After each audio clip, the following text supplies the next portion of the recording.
some NBA teams got fined as of recently. The Indiana Jazz, It the was the Utah Pacers and Jazz. it was the Pacers and the Jazz. Yeah, I just blended both of them together. The Indiana Jazz. The Indiana Jazz, Jesus. Same Sure, thing, damn sure, near. why not? The Indiana Jazz got fined 500K and 100K a piece for their exploits in regards to tanking, making sure their record is as poor as it can be. Jaren Jackson, I saw, has now gone to get season-ending surgery with no reports that he was, struggling in regards to injury anyway. But obviously now this isn't a great excuse for him not to be on the court. Lowry's had to sit out some games. Pacers, a lot of them have sit out some games as well. And over the weekend, this discourse around social media got around in regards to the NBA commissioner, Adam Silver, really thinking about eliminating the NBA draft and letting, people coming into the NBA out of college just be free agents and sign for whatever team they want to do or whatever they want to sign for. And I just think that stinks. Getting rid of the draft. I don't think you can do that. I don't think that should be in any sort of conversation. There has to be a better way to sort out tanking. Obviously, I'm not paid to make that decision, but eliminating the draft state, I don't know about you, but me, no chance. No chance. No, you can't eliminate the draft. That makes no sense. Do you know what I mean? The draft is part and parcel of what the NBA is, and the dream of these young players obviously making it into the league is trying to get to the draft, trying to see where they go in the draft, if first round, second round, first pick. It adds to the it adds to the spectacle of the whole thing, with the fans as well. You can't get rid of that. You know what I mean? Dun, dun, dun, dun, dun, dun, dun, dun, dun, dun, with the first pick, I need it. I need it in my veins. Hey, it's part of it, so you can't get rid of it. It makes no sense. And with the whole tanking thing, I don't know because I made a video talking about how obviously from the UK I watch a lot of European sports and there's always jeopardy for losing. You know what I mean? And how I, as someone that's watched a lot of sports in the UK, I will never warm to the American sports way of like tanking. Do you know what I mean? Being rewarded for losing. I might have to look into see what better options there are to negate like tanking to stop purposely losing. I know these fines, five half a million and £100,000.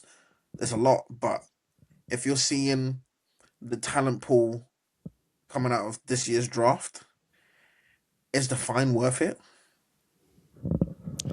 The Yes. easiest thing. Oh, sorry, I interrupted you. Sorry there. Sorry. Oh no, sorry. Some might say it is because if you get an AJ DeBounce or Darren Peterson or whoever's coming out of these drafts and they can change your fortunes for the next 10, 15 years, what's $500,000? Do you know what I mean? That's chump change if you look at it in a macro sort of lens, right?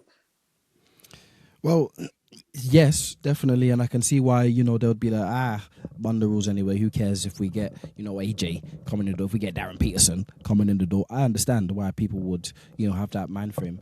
I'd like to think that if you're one of those teams, the easiest way in my head that I just thought about now, excuse me, is to if you've been a bottom feeder team or if you've been a lottery team for so many amount of years. If you stay a lottery team and you don't compete to make the playoffs, then your odds of getting a top draft pick should dwindle. So then that would mean that you can't just have the worst record and give yourself the best chance. If you're, a Utah Jazz franchise, let's say, and you've been, I don't know how long they've been in the lottery now. Let's say for the best part of like 4 or 5 years now. Like Right. every year after the first one, it's like, cool, no problem.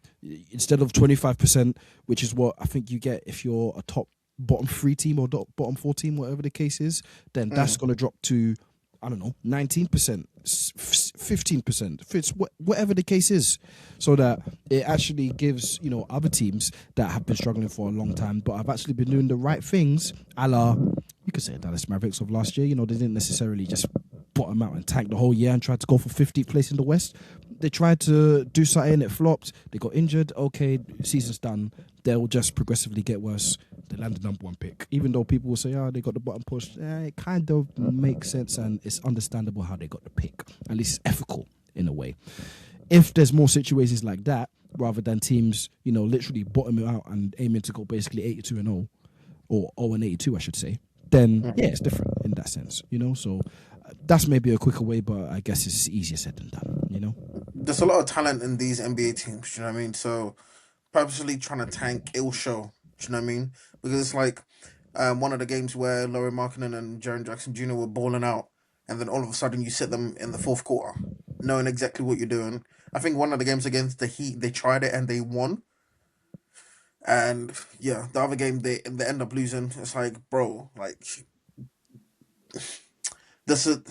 I don't know if I want to go the route of this, like a level of integrity that you have to have with the sport, and actually try and play it the right way. Do you know what I mean? And not purposely trying to lose from a winning position just for a draft pick. Because I don't, obviously there's only one goal, Mm. but like the basketball gods, as everyone says, eventually that will it won't repay you for treating the game like you're treating it. If that makes sense.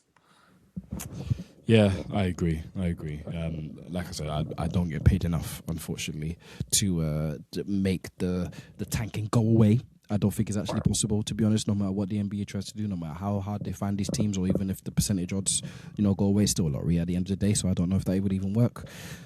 We just have to see what happens in the future. I will say though, in regards to Combat U,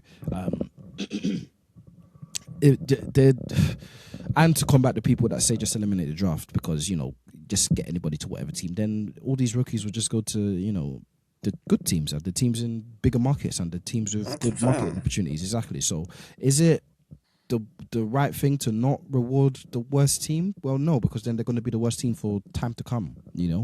I don't know. Exactly, because who the hell's gonna go Utah? No offense. Willingly. Hence, that's the point I'm trying to make. Who's gonna willingly trying to go Utah or Sacramento? Let's slow down, buddy. Okay.